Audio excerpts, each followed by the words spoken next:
আল্লাহু আকবার কাবীরা সুবহানাল্লাহ আলহামদুলিল্লাহ আল্লাহু আকবার কাবীরা লা ইলাহা ইল্লাল্লাহু মুহাম্মাদুর রাসূলুল্লাহ লা ইলাহা ইল্লাল্লাহু মুহাম্মাদুর রাসূলুল্লাহ সাল্লাল্লাহু আলাইহি ওয়া আলিহি কাসীরা সুবহানাল্লাহ আলহামদুলিল্লাহ লা ইলাহা ইল্লাল্লাহু মুহাম্মাদুর রাসূলুল্লাহ সাল্লাল্লাহু তাআলা আলাইহি ওয়াসাল্লাম।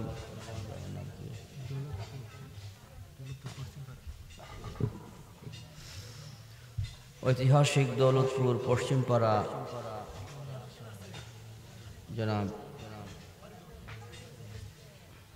মোহাম্মদ আব্দুল হাই খান সাহেবের বাড়িতে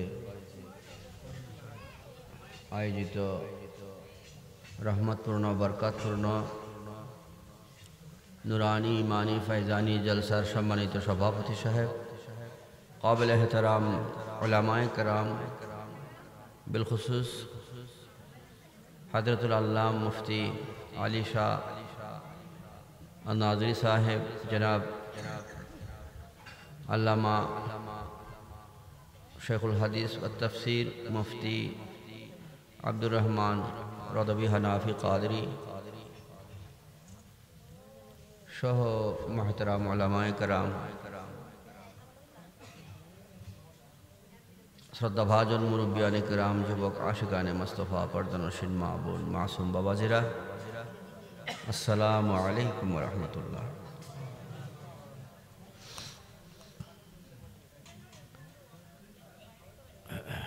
बाजी আপনারা এতক্ষণ পর্যন্ত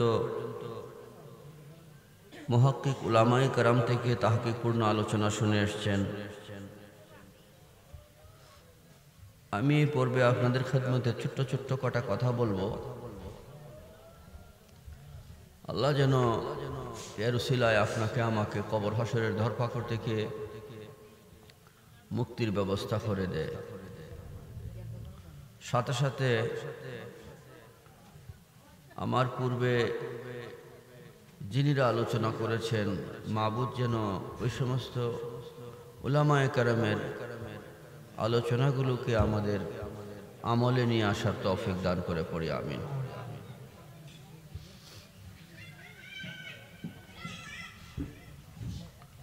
বাজি কথা যদি উপকারী হয়, ভারী হয়, তো অল্প কথাতেই নাজাতের উসিলা হয়ে যায়। অল্প কথাতেই মানুষ কামিয়াব হয়ে যায় যদি উপকারী হয়। তো কামিয়াব হওয়ার জন্য শর্ত হলো গভীরভাবে খেয়াল করা, বুঝা।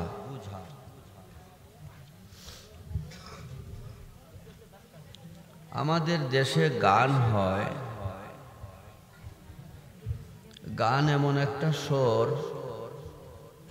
যা মানুষের দিলকে উদাসীন করে বসে, মানুষের দিলকে আকর্ষণ করে। ফলে গানের কথাগুলো ভারী হোক বা পাতলা হোক, গুরুত্বপূর্ণ হোক বা গুরুত্বহীন হোক, ওদিকে লক্ষ্য থাকে না, সুরের প্রতি মানুষ বেশি খেয়াল করে। আপনারা দেখবেন কিছু গান সুর নাই এমন ব্যক্তি যদি বলে, তার এখানে লোক আসবে না। একই গান সুর আছে এমন প্রসিদ্ধ কোনো গায়ক যদি বলে, তাহলে লুকারণ্য হয়ে যায়। গান একটাই, কিন্তু একটার মধ্যে মানুষ হয় না আর একটার মধ্যে মানুষ হয়। তো গান এমন একটা স্বর, কিছু স্বর এমন আছে যে কাকুসায় মা তারা বাবি, যে মানুষের দিলকে আকর্ষণ করে জাদুর মতো। ফলে সুরের প্রতি সে দুর্বল হয়ে গানের মজলিসে এসে বসে থাকে। কথার প্রতি না বাজি, সুরের প্রতি। কিন্তু ওয়াজ নসিহত তার সম্পূর্ণ বিপরীত। ওয়াজ নসিহতটা সুরের বিষয় না, এটা বোঝার বিষয়। ওয়াজ নসিহতটার দ্বারা মানুষ জিন্দা অবস্থায় একটা বেহেশতি জীবন পেয়ে যায়। আপনি আমি এখানে বসা, এখান থেকে একটা বেহেশতি জীবন নিয়ে যাওয়ার ব্যবস্থা হলো কোরআন এবং হাদিস। যে কোরআন হাদিসের মাধ্যমে এই জলসাগুলো হয়, এই জলসার ব্যক্তিবর্গরা একটা জান্নাতি জীবন নিয়া, একটা বেহেশতি জীবন নিয়া ঘরে ফিরে।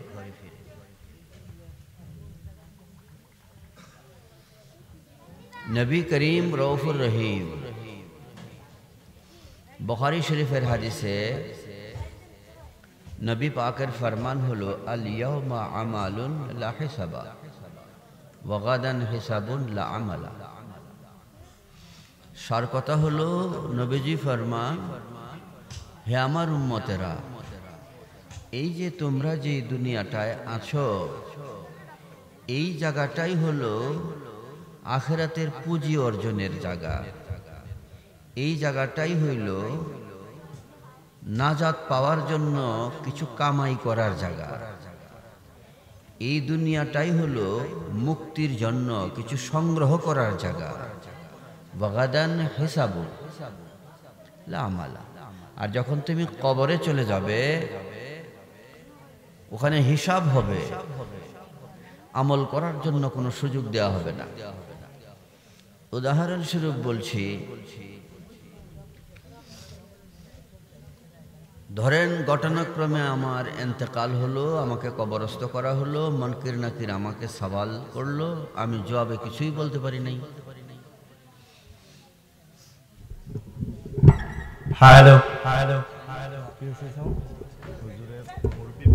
কিছুই বলতে পারি নাই বাজে। আপনারা এইটা মাইকটা নিয়ে এখন কথা বলছি, এইটা বেহেশতের বাগান, এইটা বেহেশতের বাগান। বেহেশতের বাগান কিন্তু বাহিরের অংশটা না। এখানে আসে, এখানে যারা বসবে, বুখারী শরীফের হাদিসে আসছে, এই সমস্ত ব্যক্তিকে আল্লাহ পাক মাফ করে দেবে। মাইকটা বেশি দূরে আওয়াজ যাওয়াও ঠিক না। অনেক অসুস্থ মানুষ থাকে, পরহেজগার মানুষ থাকে, রাতে ইবাদত বন্দিগি করে, অনেকের মাইকের আওয়াজটা একটা প্রতিকূল অবস্থা সৃষ্টি করে। এটা স্টেজের মধ্যে সীমাবদ্ধ থাকাই ভালো। কি কথা বলছিলাম? আমি কবরে আমাকে 3টা প্রশ্ন করলো, কোনো জবাব দিতে পারি নাই। তা আমি ফেরেশতাকে অনুরোধ করলাম যে আমাকে একটু সুযোগ দেন, ভলিউমটা বাজে কমায় দেন, এটা প্রতিধ্বনি হচ্ছে, আমাকে একটু সুযোগ দেন, আমি আবার দুনিয়ায় ফিরে গিয়ে একটু তওবা করে আসব, 2 রাকাত নামাজ পড়ে আসব, যেন ফিরে এসে আপনার প্রশ্নের জবাব দিতে পারি। বলেন তো বাজি, এই সুযোগ আমাকে দিবে? দিবে না। তো এবার বললাম যে ঠিক আছে, দুনিয়ায় যেহেতু ফিরে যাওয়ার রেওয়াজ নাই, আমাকে দিবেন না, তো আপনার কাছে আমাকে একটু তওবা করার সুযোগ দেন, 2 রাকাত নামাজ পড়ার সুযোগ দেন। বলেন, এই কবরের মধ্যে তওবা করা এবং এই কবরের মধ্যে 2 রাকাত নামাজ পড়ার সুযোগ আমাকে দিবে? দিবে না। এই কথাটাই নবীজি বলতেছেন, হে আমার উম্মতেরা, যা কামাই করবে তা দুনিয়ায়, কবরে গিয়ে কামাই করার কোনো সুযোগ নাই। কবর কি? হুজুর ফরমান ওয়াগাদান হিসাবুন, কবর হলো হিসাবের জায়গা, দুনিয়া হলো কামাইয়ের জায়গা। বাজে বুঝে আসছে? হুজুর পাক আরো ফরমান আদ দুনিয়া মাযরাআতুল আখিরাহ, এই দুনিয়া আখিরাত অর্জনের জায়গা। কাজে এখান থেকে কামাই করে ওখানে যাইতে হবে, একটা বেহেশতি জীবন নিয়ে কবরে যাইতে হবে। কবরে গিয়া বেহেশতি হওয়ার কোনো ব্যবস্থা নেই, কোরআনে নেই, হাদিসে নেই, আজমায় নেই, কিয়াসে কোথাও নাই। বাজে আগে বেহেশতি জীবন গ্রহণ করতে হবে, বেহেশতি জীবন লাভ করতে হবে। দুনিয়ায় বেহেশতি একটা জীবন কামাই করে, বেহেশতি একটা দেহ কামাই করে, বেহেশতি একটা মানুষ হয়ে চলতে হবে, যেন মারা গেলে একটা বেহেশতি মানুষ মারা যায়, আর কবরের সওয়াল জবাব যেন সে যথাযথভাবে দিতে পারে। যারা এই আশায় আছেন যে কবরে গেলে তো কবরেরটা কবরই হবে, না না না, এটা ভুল বাজে। আপনি যদি এখানে বেখবর থাকেন তো কবরও বেখবর। এখানে যে ব্যক্তি কামিয়াব হলো না, কবরে সে কামিয়াব হবে না। দুনিয়ায় যে ব্যক্তি সাকসেস হলো না, দুনিয়ায় যে ব্যক্তি সফল হলো না, সে কবর হাসরে সফল হবে না। দুনিয়া সফলতার জায়গা, দুনিয়াই হলো জান্নাতি হওয়ার জায়গা। দুনিয়ায় জান্নাতি জীবন গ্রহণ করে কবরে যাইতে হয়, কবরে গিয়া জান্নাতি হওয়ার ব্যবস্থা নেই, কোরআনে নেই, হাদিসে নেই, আজমায় নেই, কিয়াসে কোথাও নাই। বাজি এই জন্য এক একটা মজলিস হলো বেহেশতের বাগান। এটাকে হুজুর পাক রিয়াজুল জান্নাহ বলছেন। কোরআন হাদিসের জলসাগুলোকে নবীজি রিয়াজুল জান্নাহ বলছেন, বেহেশতের বাগান বলছেন। কেন বেহেশতের বাগান বললেন? যে এই জলসাগুলোর মধ্যে মানুষ একটা বেহেশতি জীবন পায়,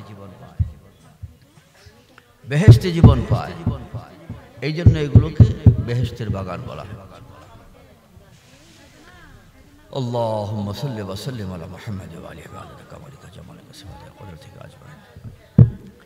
এখন আমি দুইটা পয়েন্ট আপনাদেরকে দিব, দুইটা বিষয় দিব।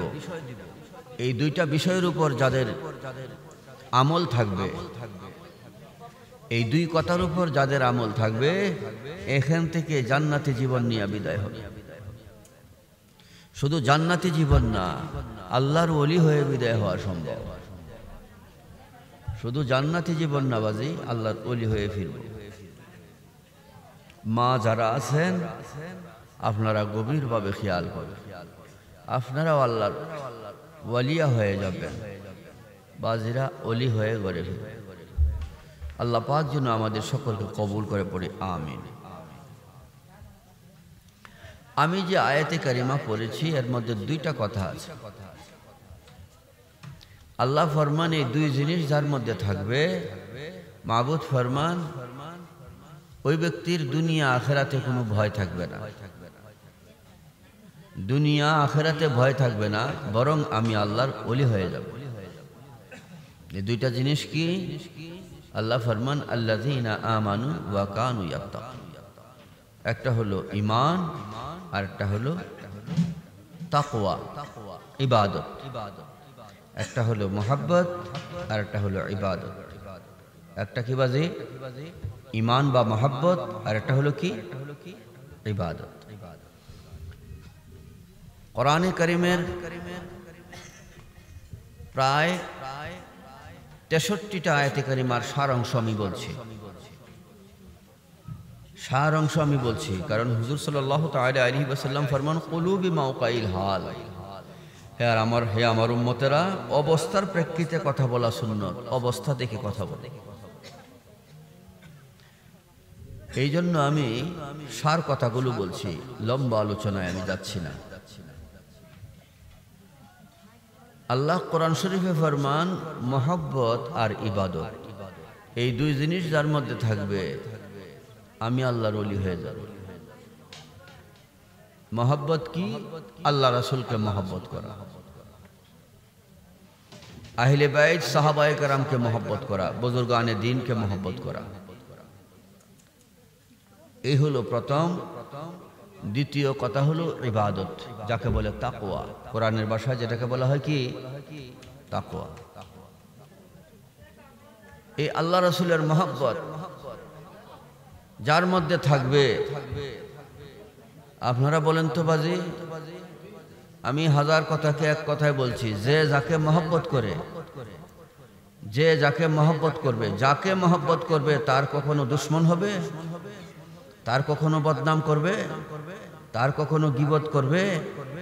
যে যাকে মহব্বত করবে তাকে মহব্বতের মধ্যেই সে ডুবে থাকবে।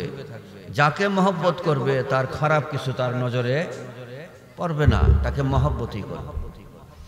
যে ব্যক্তি সত্যিকার অর্থে আল্লাহকে, আল্লাহর রাসূলকে মহব্বত করে, আহলে বাইত সাহাবায়ে কেরামকে মহব্বত করে, সে ব্যক্তি কখনো আল্লাহ রাসূলের শানে, আহলে বাইত সাহাবায়ে কেরামের শানে বেয়াদবি করতে পারে না, কোনো প্রকার বেয়াদবি গুস্তাখি করতে পারে না। এটা মনে রাখ। হুজুর পাককে খালেস মহব্বত করার নামে কি? ঈমান। আলা আলা ঈমান আল্লাহ মুহাব্বত। যার দিলে হুজুর পাকের মহব্বত নাই, তার দিলে ঈমান নাই।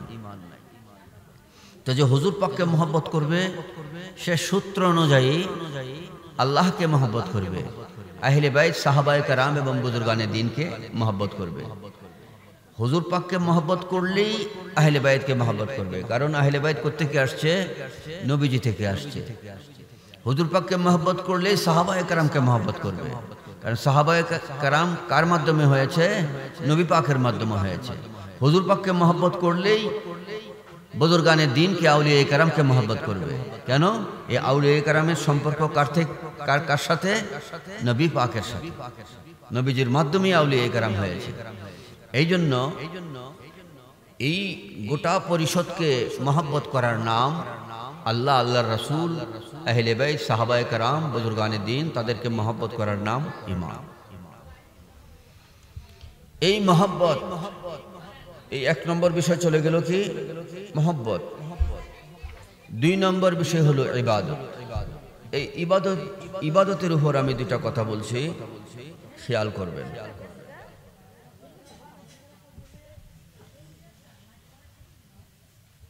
ইবাদতকে কোরআনে কারিমে বলা হয়েছে তাকওয়া। ইবাদতকে বাজি কোরআন শরীফে কি বলা হয়েছে? তাকওয়া। এখন তাকওয়া কি বা ইবাদত কি, এই বিষয়টা খুব সংক্ষেপে আপনাদের সামনে ধরে ফেলছি। আল্লাহ তাবারাকা ওয়া তাআলা ফরমান, ওয়া ইন তাত্তাকু ওয়া তাসবিরু ফাইন্না যালিকা মিন আজমিল উমুর। আল্লাহ পাক ফরমান, তাকওয়া জিনিসটা এটা অনেক বড় একটা সাধনা। তাকওয়া বিষয়টা খুব গুরুত্বপূর্ণ একটা সাধনা। যে তাকওয়াকে সাধনা বলা হলো, আমরা যেটাকে কি বলি? ইবাদত বলি। এই ইবাদত একটা গুরুত্বপূর্ণ সাধনা, একটা হিম্মত, একটা জরুরি কর্ম, যেটা আল্লাহ যাকে দয়া করে তার পক্ষে এটা কি হয়ে যায়? সহজ হয়ে যায়। তো এটা কত বড় গুরুত্বপূর্ণ বিষয় যে আল্লাহ তাবারাকা ওয়া তাআলা স্বয়ং এই তাকওয়ার প্রশংসা করতেছেন, যে তাকওয়া এটা ছোটখাটো বিষয় না, এটা গুরুত্বপূর্ণ একটা বিষয়। কে বলতেছেন? স্বয়ং আল্লাহ। আল্লাহ তাবারাকা ওয়া তাআলা তাকওয়া সম্পর্কে আরো ফরমান, ওয়া ইন তাসবিরু ওয়াত্তাকু লা ইয়াদুররুকুম কায়দাহুম শাইআ। আল্লাহ পাক ফরমান, যে ব্যক্তির মধ্যে তাকওয়া আছে। দুই নম্বর, প্রথম কি বলছি? তাকওয়া সম্পর্কে, তাকওয়ার প্রশংসা আল্লাহ করছেন, যে তাকওয়া একটা গুরুত্বপূর্ণ সম্পদ। দুই নম্বরে আল্লাহ পাক তাকওয়া সম্পর্কে ফরমান, যার মধ্যে তাকওয়া সম্পদটা আছে এই ব্যক্তির কোনো ক্ষতি কেউ করতে পারবে না, কোনো ষড়যন্ত্র এই ব্যক্তিকে কাবু করতে পারবে না। আমাদের অনেক ভাইয়েরা বলে যে হুজুর, আমি তো অমুক বিপদে আছি, আমার এই শত্রু সেই শত্রু, এই করে ফেলতেছে সেই করে ফেলতেছি। আল্লাহ পাক কোরআন শরীফে আপনাকে অভয় দিচ্ছে যে আমার বান্দা, তোমার মধ্যে যদি তাকওয়া থাকে, দুনিয়ার কোনো ষড়যন্ত্র তোমাকে পরাস্ত করতে পারবে না, কাবু করতে পারবে না। অপরদিকে আল্লাহ বলতেছেন এটা একটা বড় সাধনা, মহা সাধনা, এটা গুরুত্বপূর্ণ। তিন নম্বর, আল্লাহ পাক তাকওয়া সম্পর্কে ফরমান, ওয়াল্লাহু ওয়ালিউল মুত্তাকিন। এখানে এই যে ছোট দুটা বাচ্চা দেখা যায়, অনেক বাচ্চা আছে না, তাদের অভিভাবক নাই, তো তাকে কি বলা হয়? বাপ মা নাই, তখন তাকে কি বলা হয়? এতিম। যদি পিতা মাতা থাকে তাহলে তার মাথার উপর ছায়া আছে, তার একটা শক্তি সামর্থ্য আছে। পিতা মাতা যখন নাই তখন সে খুব দুর্বল, তাই না বাজি? তো আল্লাহ তাবারাকা ওয়া তাআলা ফরমান, যারা মুত্তাকি আমি নিজে আল্লাহ তাদের অভিভাবক হয়ে যাই। তাহলে তাকওয়া সম্পর্কে আল্লাহ তিনটা কথা বললেন। প্রথম কথা কি? যে তাকওয়াটা একটা বড় সাধনা, এটা একটা হিম্মতপূর্ণ গুরুত্বপূর্ণ বিষয়। দ্বিতীয় কথা, যার মধ্যে তাকওয়া থাকবে তাকে কোনো শত্রু পরাস্ত করতে পারবে না। তৃতীয়, যে ব্যক্তির মধ্যে তাকওয়া থাকবে আমি নিজে আল্লাহ তার অভিভাবক হয়ে যাব। চতুর্থ পর্যায়ে আল্লাহ পাক ফরমান, ওমাইয়াত্তাকিল্লাহা ইয়াজআল লাহু মাখরাজা। যে ব্যক্তির মধ্যে এই তাকওয়া সম্পদটা থাকবে, আমি শুধু দুইটা কথা বলছি না বাজি, একটা হলো মহাব্বত আর একটা কি? ইবাদত। এই দুই নম্বরটা বলতেছি, ইবাদত, যাকে কোরআন শরীফে কি বলা হয়েছে? তাকওয়া। এই দুইটা জিনিসের দ্বারাই আমি এখান থেকে আল্লাহর ওলি হয়ে বিদায় নিব। খুব খেয়াল করবেন। তো আল্লাহ তাবারাকা ওয়া তাআলা ফরমান, মাইয়াত্তাকিল্লাহা ইয়াজআল লাহু মাখরাজা। মাবুদ ফরমান, যার মধ্যে এই তাকওয়া জিনিসটা থাকবে ওই ব্যক্তি কখনো গুমরাহ হবে না। ওই ব্যক্তি কি হবে না? কখনো কি হবে না? গুমরাহ হবে না, পথভ্রষ্ট হবে না। যার মধ্যে কি থাকবে? তাকওয়া থাকবে, এবং তাকে কোনো ষড়যন্ত্রকারী নিপাত করতে পারবে না, নিশ্চিহ্ন করতে পারবে না। ওয়া ইয়ারযুকুহু মিন হাইসু লা ইয়াহতাসিব। এবং আল্লাহ পাক যে ব্যক্তির মধ্যে তাকওয়া থাকবে ওই ব্যক্তিকে আল্লাহ পাক গায়েবী ভাবে, অদৃশ্যভাবে তাকে সাহায্য করবেন। ইয়ারযুকহু, তাকে কি করবেন? অর্থ দিবেন, টাকা পয়সা, মানে এই পরিমাণে টাকা পয়সা দিবেন, যেই পরিমাণে টাকা পয়সা দিলে সে খারাপ হবে না এবং দরিদ্রতাও থাকবে না। বলে না, অধিক অর্থ অনর্থের মূল, বলে কিনা? মানে এই পরিমাণ আল্লাহ পাক তাকে টাকা দিবেন, অর্থ দিবেন, যেই পরিমাণে পয়সা দিলে কারো হাতে কখনো হাত পাততে হবে না যে আমাকে 5,000 টাকা দেন, আমি 5 দিন পরে আপনাকে দিয়ে দিব। ঋণের জন্য হাত পাতার প্রয়োজন নাই। অবাজি, আমি এগুলো কিচ্ছা কাহিনী বলতেছি না, কোরআন, আল্লাহর ফরমান। যার মধ্যে এই তাকওয়া সম্পদটা থাকবে আল্লাহ তাকে এই পরিমাণ অর্থ দিয়ে দিবেন যে কারো কাছে হাত পাততে হবে না।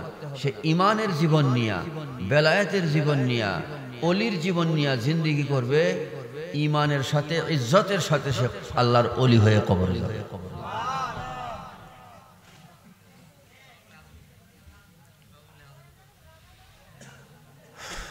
আমাদের কাছে অনেক বাবাজিরা আয়সা বলে যে, বাজার হুজুর, আমার তো এই সমস্যা সেই সমস্যা, ব্যবসা বাণিজ্য কোনো বরকত নাই, আয় রোজগার নাই, এই নাই সেই নাই।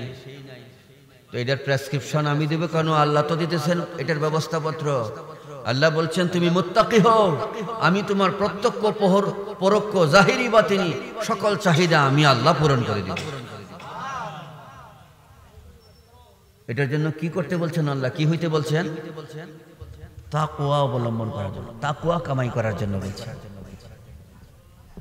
আমি শুধু এই তাকওয়াটা বলতেছি।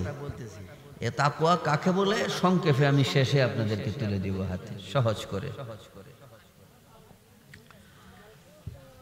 মাবুদ আরো ফরমান, ইয়া আইয়ুহাল্লাযীনা আমানুত্তাকুল্লাহা ওয়া কুলু কাওলান সাদীদা ইউসলিহ লাকুম আ'মালাকুম।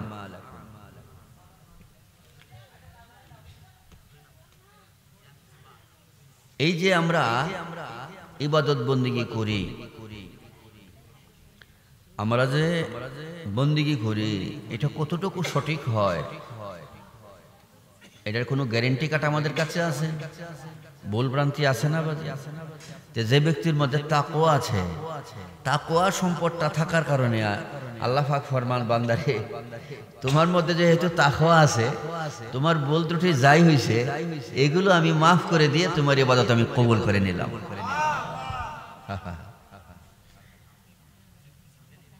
এটার জন্য কি থাকতে হবে বাজি? তাকওয়া থাকতে হবে। তারপরে আল্লাহ তাবারাক ওয়া তাআলা আরেক সূরার মধ্যে বলতেছেন,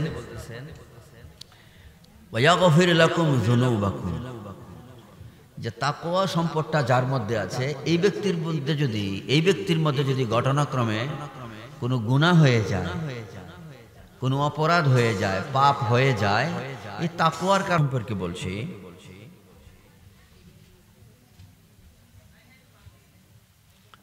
তাকওয়া সম্পর্কে বলছি। তাকওয়া হলো নেক কাজের জন্য সর্বোচ্চ চেষ্টা করা। এই এটা বন্ধ করো, বসো। নেক কাজের জন্য সর্বোচ্চ চেষ্টা করা এবং কষ্ট করা, খুব বুঝবেন। এখানে তাকওয়ার আলোচনা যেভাবে আসছে এইভাবে আমি বললে 4-5 ঘন্টা সময় লাগবে। ওই 4-5 ঘন্টা সময়কে আমি 10-20 মিনিটের মধ্যে আপনাদের হাতে খুব সুন্দর করে পকেট করে দেওয়ার জন্য চেষ্টা করতেছি। তাকওয়া মানে নেক কাজের সর্বোচ্চ চেষ্টা করা এবং সর্বোচ্চ কষ্ট করা, এবং গুনাহ ছেড়ে দেওয়ার সর্বোচ্চ চেষ্টা করা, সর্বোচ্চ কষ্ট করা। এই দুই জিনিসের নাম হলো তাকওয়া। আবার বলছি, খেয়াল করবেন। তাকওয়া হলো নেক কাজের জন্য, নামাজ পড়ার জন্য, রোজা রাখার জন্য, হজ করার জন্য, যাকাত দেওয়ার জন্য। যাদের নামাজ পড়ার তৌফিক আছে, হজ করার তৌফিক আছে, হজ করবে। যাকাত দেওয়ার তৌফিক আছে, যাকাত দিবে। তৌফিক না থাকলে দরকার নাই। তো নামাজ, রোজা, হজ, যাকাত এবং হালাল উপার্জন, আমল ওজিফা, শরীয়তের বিধান মান্য করা, এইগুলোর জন্য সর্বোচ্চ চেষ্টা করা, সর্বোচ্চ কষ্ট করা, আর গুনাহ ছেড়ে দেওয়ার, গুনাহ না করার সর্বোচ্চ চেষ্টা করা, সর্বোচ্চ কষ্ট করা।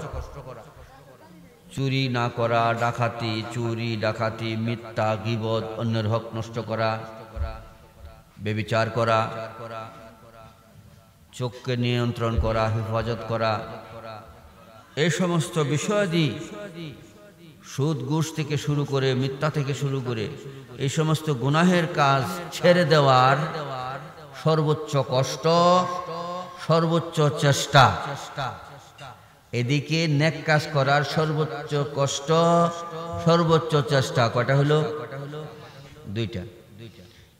এই দুই জাতের কষ্ট, দুই জাতের চেষ্টা যার মধ্যে থাকবে, পাশাপাশি এই মহব্বত, আর এটা হলো তাকওয়া। তাকওয়াটাকে বলা হয় ইবাদত। এই মহব্বত আর ইবাদত, মহব্বত আর ইবাদত, এই দুই জিনিস যার মধ্যে থাকবে, মাবুদ ফরমান আমি অদৃশ্যভাবে তার সকল চাহিদা পূরণ করব।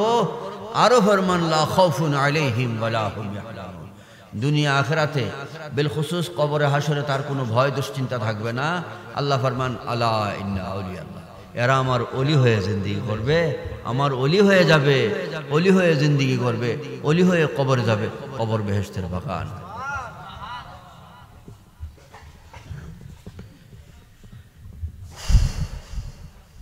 এখন এই জিনিসটা ওলি হওয়ার জন্য আল্লাহ যদি কোরআন শরীফে শর্ত করতেন যে আমার ওলি যারা হবে তারা খান বংশ, সৈয়দ বংশ, পাঠার বংশ হওয়া লাগবে, বিসিএস ক্যাডার হওয়া লাগবে, মুফতি মুহাদ্দিস হওয়া লাগবে, তাহলে বাজি সবার জন্য কষ্ট হয়ে যেত না। কিন্তু না, আল্লাহ বড় দয়াল, আল্লাহ বড় দয়াল। আল্লাহ বলতেছেন না, এই সমস্ত ডিগ্রির প্রয়োজন নাই। যে মই দেয়, হাল চাষ করে, রিক্সা চালায়, ভ্যান চালায়, সুইফারের কাজ করে, যে কোনো ব্যক্তি আল্লাহর ওলি হইতে পারবে। এই জন্য আল্লাহ খুব সহজ করে বলছেন, যে কোনো মা, যে কোনো বাবাজি দুইটা জিনিসের মাধ্যমে ওলি হয়ে যাবে। একটা হলো মহব্বত। একটা কি? মহব্বত করতে বাজে ডিগ্রি লাগে? আল্লাহ রাসূলের মহব্বত করার জন্য কি বিএ পাস করা দরকার আছে? আল্লাহ পাককে আমরা মহব্বত করি কিনা হাত তুলে দেখাই। মাশাআল্লাহ। তা আমরা কি সবাই বিএ পাস? মহব্বতের জন্য কোনো ডিগ্রির প্রয়োজন হয় না। আর তাকওয়া মানে কি বুঝতে পারছেন? তাকওয়া বা ইবাদত মানে কি? নেক কাজের জন্য সর্বোচ্চ কষ্ট, সর্বোচ্চ চেষ্টা। সর্বোচ্চ কষ্ট, সর্বোচ্চ চেষ্টা। ফজরের নামাজ কষ্ট করবেন, চেষ্টা করবেন। সর্বোচ্চ কষ্ট এবং চেষ্টার পরে যে ব্যক্তি ব্যর্থ সে তো অসুস্থই। সে তো কি অসুস্থ। দাঁড়ায় নামাজ না পড়তে পারলে বৈশা পড়বে, বৈশা না পড়তে পারলে শুয়ে হইলে ইশারায় পড়ে। বুঝে আসছে? এর রোজা রাখার জন্য সর্বোচ্চ চেষ্টা করতে হবে, সর্বোচ্চ কষ্ট করতে হবে। সর্বোচ্চ চেষ্টা কষ্টের পরে না পড়লে সেও কি অসুস্থ, ফিদিয়া দেবে। হজ করার যোগ্যতা থাকলে হজ করবেন, কৃপণতা করবেন না। জাকাত দেওয়ার যোগ্যতা থাকলে জাকাত দিবেন, কৃপণতা করবেন না, কারণ এগুলো না দিলে এগুলো শাস্তি হয়, আযাব। আর যার ক্ষমতা নাই, দেওয়ারও প্রয়োজন নাই, কোনো সমস্যা হবে না, না দিয়েই আল্লাহ পাক আপনাকে জান্নাত দান করবেন। তো এই নেক কাজের জন্য উপযুক্ত বয়স হয়েছে, দাড়ি কাটবেন না, দাড়ি রাখবেন। মা যারা পর্দা পশিদা করবেন, নেকের উপর চলবেন, মিথ্যার দরজায় তালা দিয়ে সত্যের উপর কায়েম হয়ে যাবে। এই নেক কাজের উপর সর্বোচ্চ কষ্ট করা এবং চেষ্টা করা, গুনাহ ছেড়ে দেওয়ার সর্বোচ্চ কষ্ট করা, সর্বোচ্চ চেষ্টা করা। আজকে যারা দাড়ি রাখে না, দাড়ি রাখলে কষ্ট হয়। নেক কাজ এটা কষ্ট না বাজি, সহজ হলে তো সবাই রাখলো। কি কষ্ট? আমি যদি রাখি তাইলে অমুক পরিবেশটার মধ্যে আমি যাইতে পারবো না, ওই কাজটা আমি করতে পারবো না। এই কিছু প্রতিকূলতা, তার বাধা এবং কষ্ট। যে ব্যক্তি দিনের জন্য, আমি একটা হাদিস বলে ফিনিশিং টানতেছি, সমাপ্তি টানতেছি। আপনারা এই হাদিসটা যদি একটু গভীরভাবে খেয়াল করেন, এই হাদিসটার মধ্যে সব কটা বিষয় আমি যা এতক্ষণ বলছি, সব কটা বিষয় কিন্তু এই হাদিসটার উপর আসছে। হুজুর সাল্লাল্লাহু তাআলা আলাইহি ওয়া আলিহি ওয়া তাসলিম ফরমান, মান খারাজা মিন যুল্লিল মাসিয়াতি ইলা ইজ্জিত তাআত। হুজুর সাল্লাল্লাহু তাআলা আলাইহি ওয়াসাল্লাম ফরমান, যে ব্যক্তি গুনাহ থেকে, গুনার জগৎ থেকে, অপরাধের জগৎ থেকে, পাপের জগৎ থেকে নিজেকে পরিষ্কারভাবে, নিষ্কলুষভাবে অন্যায়ের জগৎ থেকে, গুনার জগৎ থেকে নিজেকে বের করে নিয়ে আসছে,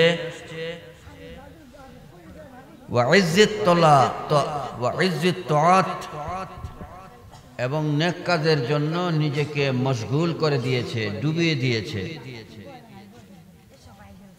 নেক কাজের জন্য নিজেকে উজাড় করে দিয়েছে, নিজেকে কোরবান করেছে। কথাগুলো বুঝছেন বাজি? নবীজি বলতেছেন যে গুনাহ থেকে পাক সাফ হয়ে বেরিয়ে গেছে। গুনাহ থেকে বের হওয়া কিন্তু কষ্ট। এই জন্য আগে আমি ব্যাখ্যা দিয়েছি, গুনাহ ছেড়ে দেওয়ার, গুনাহ না করার সর্বোচ্চ চেষ্টা, সর্বোচ্চ কষ্ট।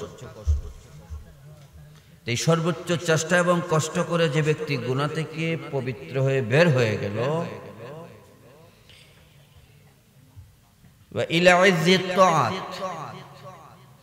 এবং নেক কাজের জন্য নিজেকে উজাড় করে দিল, কোরবান করল, জান প্রাণ চেষ্টা করে নেক কাজের মধ্যে ডুব দিল, আগনাহুল্লাহু তাআলা মিন গায়রি মালিন। আল্লাহ পাক এমন ব্যক্তিটাকে তার ব্যবসা বাণিজ্য ছাড়াই, তার ধন সম্পদ ছাড়া, তার মালামাল ছাড়াই তাকে আল্লাহ গায়বী মাল দিবে, গায়বী সম্পদ দিবে, যে কারো হাতে তার হাত পাততে হবে না। ঈমান আমল তো দিবি, আল্লাহর ওলি হয়ে তো সিদ্দিকি করবে, বেগাইরি মালিন, তার মাল লাগবে না, ধন সম্পদের উপরে ব্যবসা বাণিজ্য অফিস আদালত থাকবে না। মাবুদ ফরমান আল্লাহ, আল্লাহর হাবিব ফরমান যে আমার আল্লাহ তখন তাকে গায়েবে তাকে সাহায্য করবে, গায়েবী সম্পদ তাকে দিবে, যেই সম্পদের কারণে কারো কাছে তার হাত পাততে হবে, কখনো দ্বারস্থ হবে, ইজ্জত আর ঈমান নিয়ে এসে বেলায়েতের জীবন নিয়ে কবরে যাবে।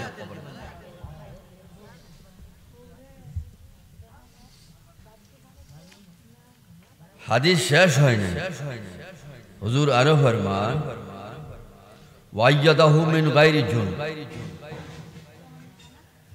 তার যদি শত্রু থাকে,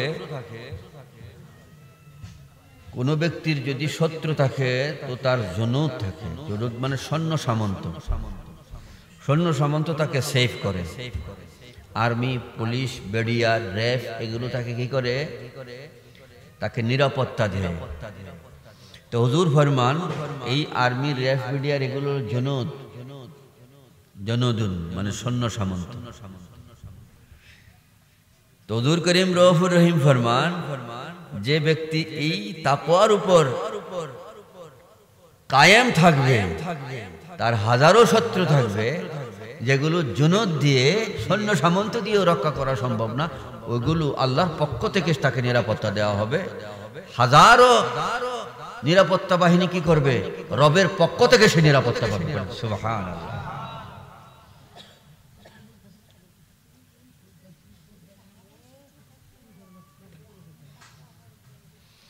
আল্লাহুম্মা সাল্লি ওয়া সাল্লিম আলা মুহাম্মাদ ওয়া আলিহি ওয়া আদাদি কামালিকা ওয়া জামালিকা সিফাতিকা কুদরাতিকা আজমিন। তো বাজি, এই যে এই মহান নিয়ামত, ওয়া আযযাহু মিন গায়রি আশিরাতি, যে বলতেছে তোমাদের মধ্যে এরকম অনেক ব্যক্তি আছে যার হয়তো বাড়ির মধ্যে খুব অট্টালিকা নাই, শান শওকত বাড়িঘর নাই, খুব মাঝারি হালে, গরিবানা হালে, বা সাধারণ মানুষ সাধারণভাবে চলে, জীবিকা অর্জন করে, কৃষিকাজ করে, বা সাধারণ মানুষের মতো চলে, কিন্তু এই ব্যক্তি তাকওয়ার উপর সে নিজেকে পরিচালিত করছে, আমি তাকে গায়েবীভাবে সাহায্য করছি, তাকে তোমরা অবহেলা করবে না। সে কি? একজন আল্লাহর ওলি। এই জন্য কখনো আপনারা এটা মনে করবেন না যে একজন পীর সাহেব হইলি সে আল্লাহর ওলি হয়ে গেল। একজন সাধারণ মানুষের মধ্যে আল্লাহর ওলি থাকে, একজন সাধারণ মানুষের মধ্যে অনেক আল্লাহর ওলি থাকে। রাস্তাঘাটে অনেক পাগল, সব পাগল আমসাম পাগলের মতো না, কিছু পাগল আছে আল্লাহওয়ালা আছে, কাজে কাউকে কখনো অবহেলা করা যাবে না। মাবুদ যেন আমাদের সকলকে তৌফিক তরক্কি দান করে। তো এই যে দীর্ঘ আলোচনা, এই আলোচনার সারাংশ হলো যে ব্যক্তির মধ্যে দুইটা জিনিস থাকবে, একটা হলো মহাব্বত আর একটা হলো তাকওয়া বা ইবাদত। এই দুই জিনিস যার মধ্যে থাকবে, মাবুদ ফরমান লা খাউফুন আলাইহিম ওয়া লা হুম ইয়াহজানুন, সে আমার এমন ওলি হয়ে যাবে কবর হাসরের ভয় দুশ্চিন্তা থাকবে না। আমি আল্লাহর বন্ধু হয়ে জিন্দেগি করবে, আমি আল্লাহর ওলি হয়ে জিন্দেগি করবে, ওলি হয়ে কবরে যাবে, কবর বেহেশতের বাগান হয়ে যাবে। আসুন যিনি আসলে ঈমান रूहे कुरान मक़सदीन उस नबी पर कह रहे होकर सलात सलाम पढ़ा।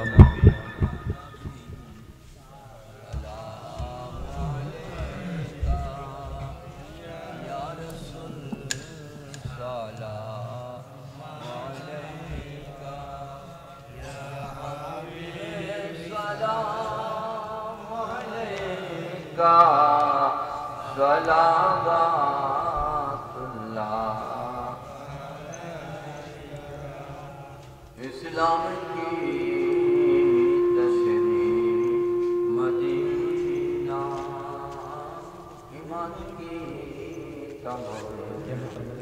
मदीना, खुदा की तारीफ मदीना, खुदा की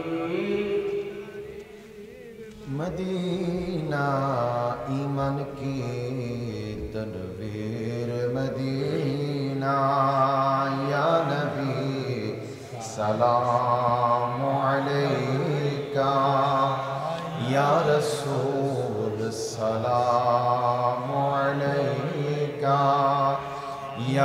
হাবিব সালামু আলাইকা সালাওয়াতুল্লাহ নবীজি অগনবীজি মায়ার নবীজি মোহরনে একবার আসিও চেহারায়ে নূরানি দেখায়ো কলমায়ে তয়বা পরায়ো কৌসারে পানি ফিলায়ো ইয়া নবী সালাম আয়া রাসূল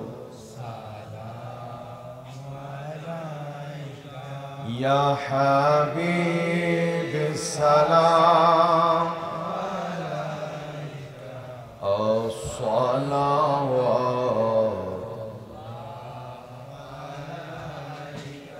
আজানে শুনি আপনার নাম কালেমায় পড়ি আপনার নাম নামাজে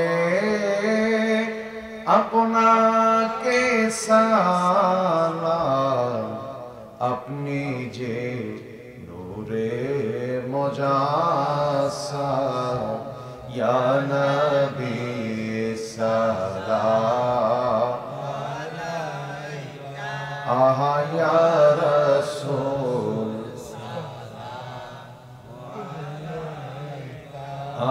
ইয়া হাবিব সালাম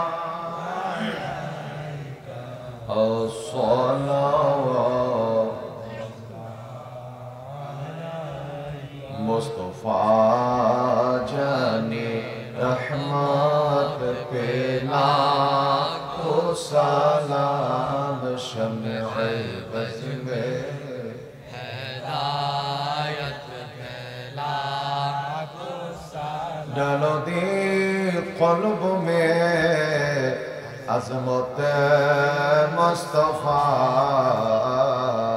हिकमत आला हज़रात पे लाखो सलाम मुस्तफा जाने रहमत पे लाखो सलाम शम्ए बज़ में हिदायत पे सैयदी मुर्शिदे किबला बना दिल शाह रौनक़े अहले सुन्नत पे लाखो सलाम मुस्तफा जाने रहमत पे लाखो सलाम शम्ए बज़ में हिदायत पे लाखो सलाम बलग़ अल-उला बिकमालिही कजवत जमालिही हस्निही ख़सालिही सल्लु अलैहि व आलिहि सल्लिमू या क़ौम बल सल्लि अला सद्रिल अमीन मुस्तफ़ा मा जाअ इल्ला रहमतल लिल आलमीन। হ্যাঁ, বাজে যারা বায়াতের জন্য বলছিলেন, গড়ে অনেকে আসছিলেন বায়াত হওয়ার জন্য। বায়াত হইতে হয় বাজে মূলত নবী পাকের নামে। কোরআনে কারিমে বায়াতের কথা এসছে, লাকাদ রাদিয়াল্লাহু আনিল মুমিনিনা ইয ইউবাইউনাকা ইন্নামা ইউবাইউনাল্লাহ। কোরআন শরীফে আল্লাহ পাক ফরমান, যারা আমার নবীর নামে বায়াত হইল তারা যেন আমি আল্লাহর কাছে বায়াত হইল।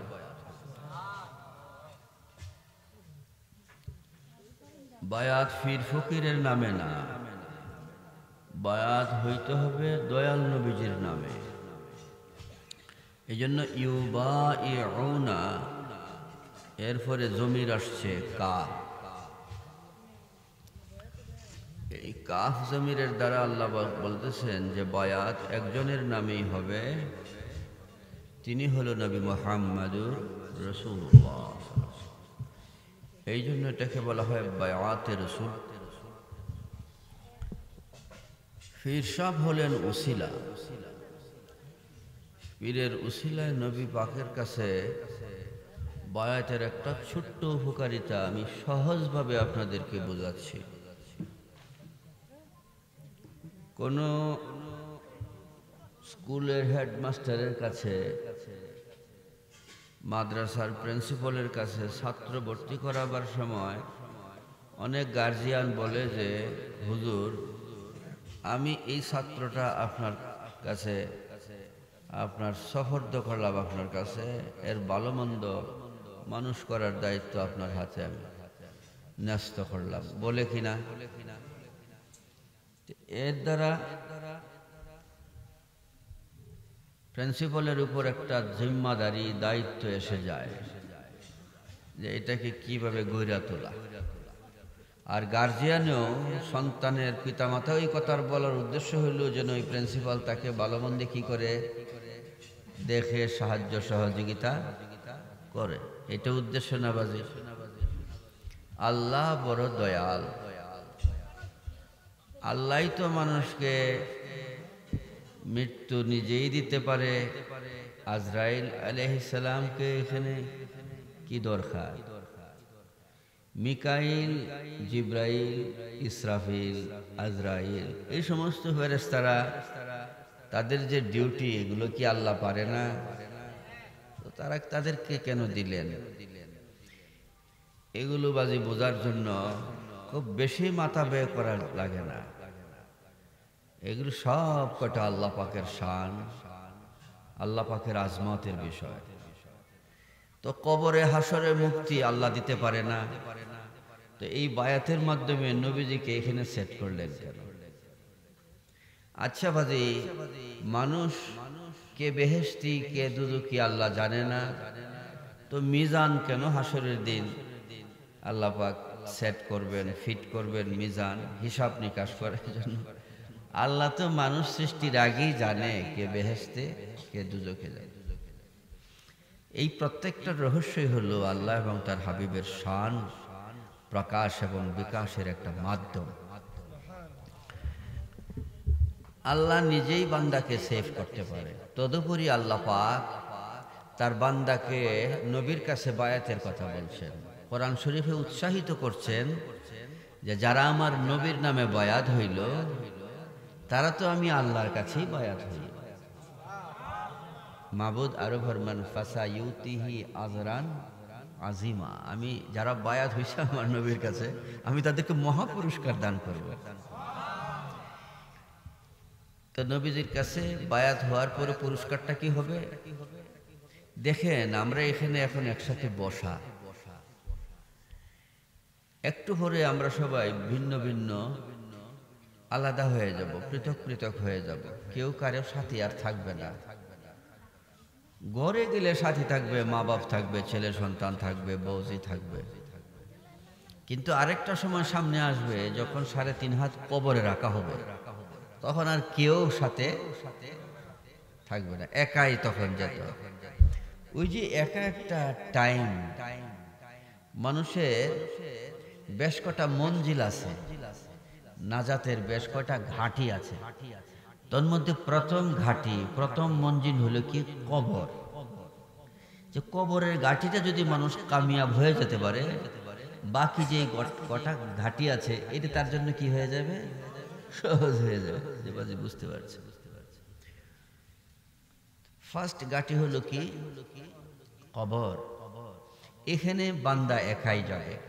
তো ওই যে বান্দাকে আল্লাহ পাক বললেন আমার নবীর নামে বায়াত হও, তো ওই যার কাছে বায়াত হইল ওই যে ছাত্রকে ভর্তি করায়া প্রিন্সিপালের দায়িত্বে দেই, গার্জিয়ানের টার্গেট হলো কি প্রিন্সিপাল যেন ভালো মন্দে আমার ছেলেকে দেখে। আল্লাহ তার বান্দাকে নবীজির খাতে তুলে দিলেন যে এই অন্ধকার কবরে একজনই, সেই নিদান কবরে একজনই হাজির হবেন, তিনি হলো নবী মুহাম্মাদুর রাসূলুল্লাহ। যে কবরে নবীজি যে উম্মতের প্রতি নজরে করম দিবেন, সেই কবর আর কবর থাকবে না, জান্নাতের বাগান হয়ে যাবে। এইভাবে দয়াল নবীজি শুধু কবরই না, মিজানে, ফুলসেরাতে, হাউজে কাউসারে, প্রতিটা বিপদ গাঠিতে উম্মতের কাছে থাকবেন যিনি, তিনি নবী মুহাম্মাদুর রাসূলুল্লাহ। বাজি বায়াত মূলত নবী পাকের কাছে আপনি আমার বিপদের সময় সাহায্যের একটা মাধ্যম, এই জন্য বলা হয়েছে বায়াতে রাসূল। মারা আপনারাও বায়াতের পরে হাঁটতে চলতে ফিরতে, যারা বায়াত বিগত দিন হয়েছেন বা এখন হবেন, বায়াতের পরে ওজিফার জন্য আমার ওজিফার কিতাব পারের তরি প্রায় 1000 পৃষ্ঠায় লেখা, আপনাদের এলাকায়ও আছে অনেকের কাছে। সংক্ষিপ্ত একটা মুক্তি গাইড আছে, মুক্তি সাধনা, পকেট মুক্তি সাধনা, এটাও আপনারা দেখবেন।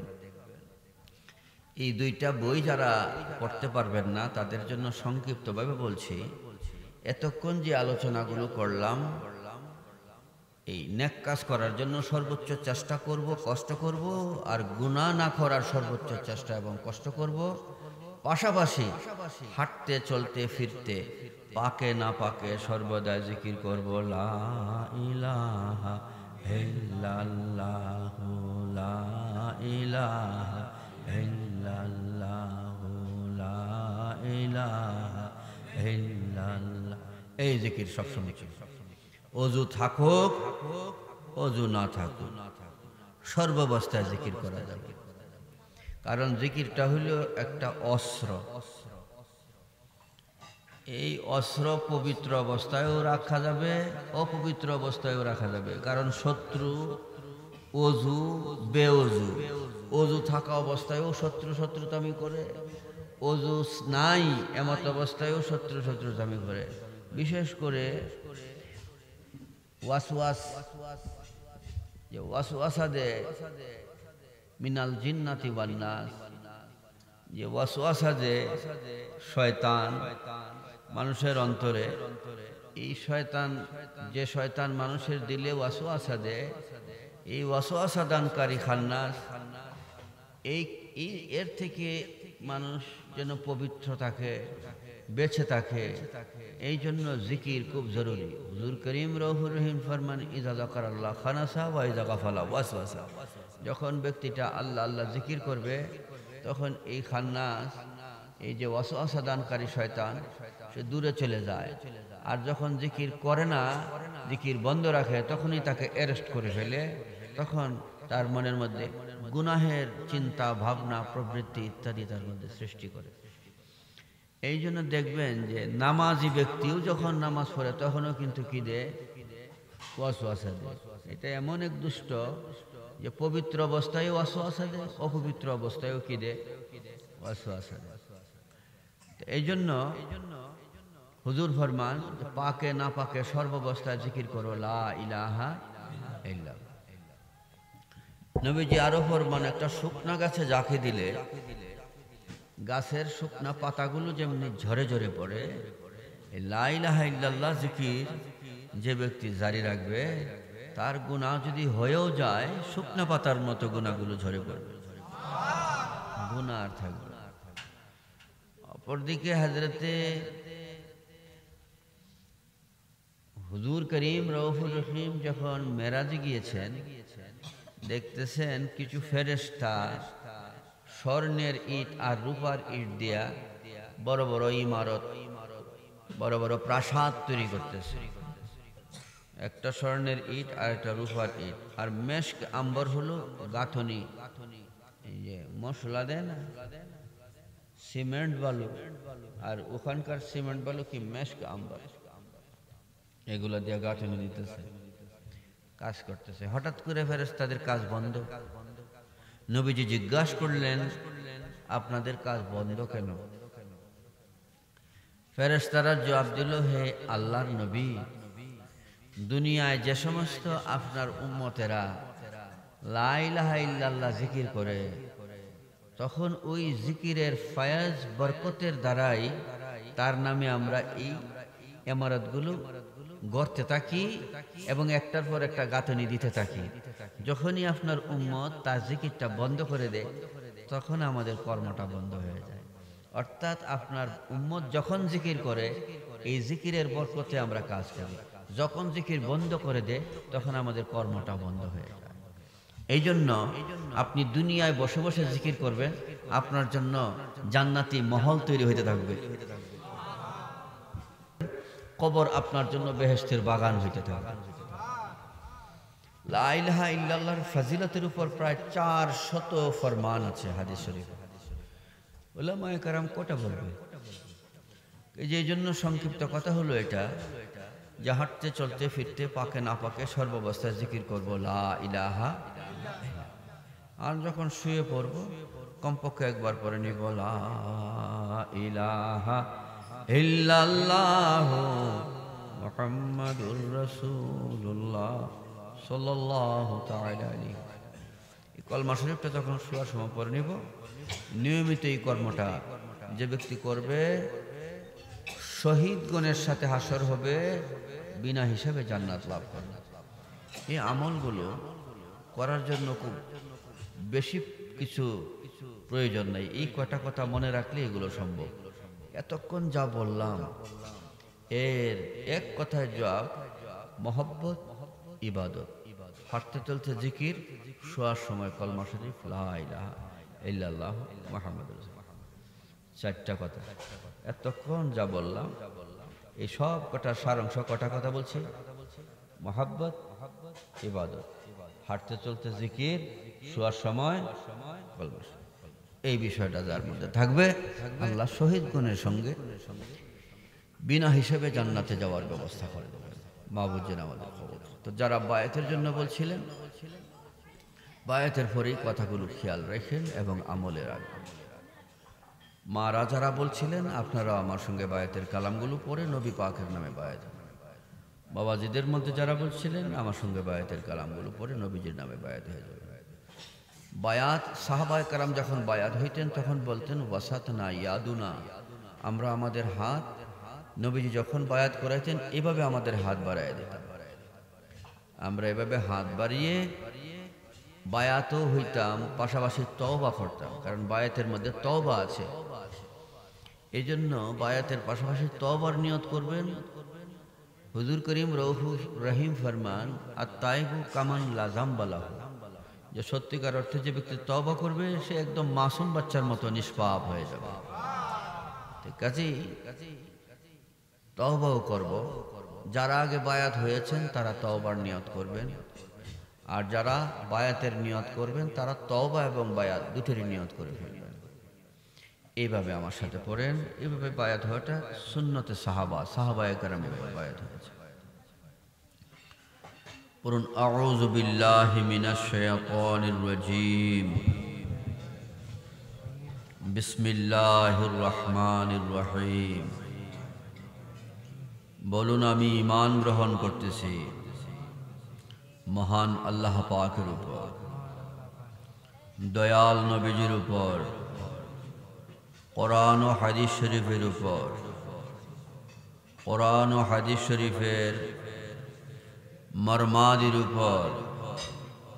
ইয়া আল্লাহ, বিগত জীবনে যত গুনাহ খাতা করেছি, সমস্ত গুনাহ হইতে বেজার হইতেছি, মাফ চাইতেছি, খালিস তওবা করতেছি। আল্লাহ, আমার ফরিয়াদ কবুল করো। মাওলা, মুখলিস ইমানদার হইতেছি,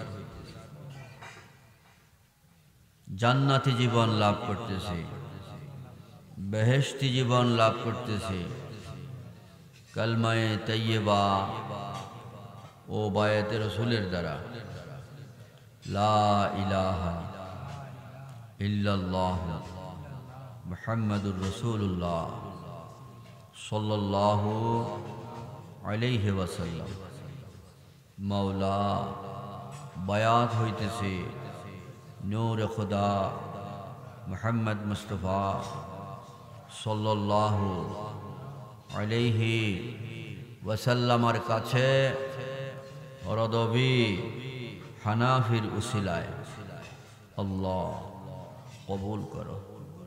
ইয়া আল্লাহ নামাজ পড়ব, রোজা রাখব, উপযুক্ত হইলে হজ যাকাত আদায় করব।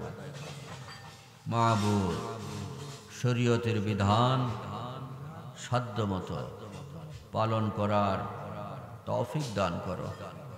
ইয়া আল্লাহ কাদরিয়া তরিকা গ্রহণ করলাম, এই তরিকায় ঈমানের সাথে আখিরি মৃত্যু নসিব করো। দয়াল নবীজির সাথে হাসর নসর কবুল করো। আমিন। বায়াত হয়ে গেছেন বাজি নবীজির নামে,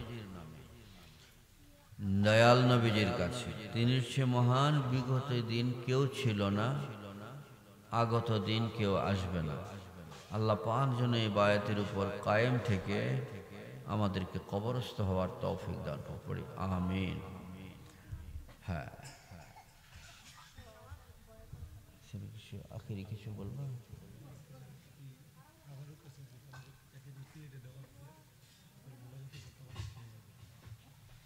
হ্যাঁ, বাজে কর্তৃপক্ষ তাবারকের ইন্তজাম করেছেন। আপনারা সবাই তাবারক নিয়ে মোনাজাতের পরে তাবারক মোনাজাত করো। মুফতি আব্দুর রহমান বাজে মোনাজাত করেন।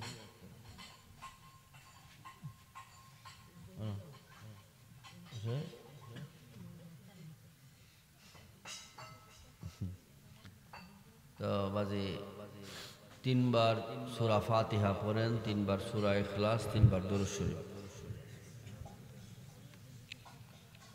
আলহামদুলিল্লাহ।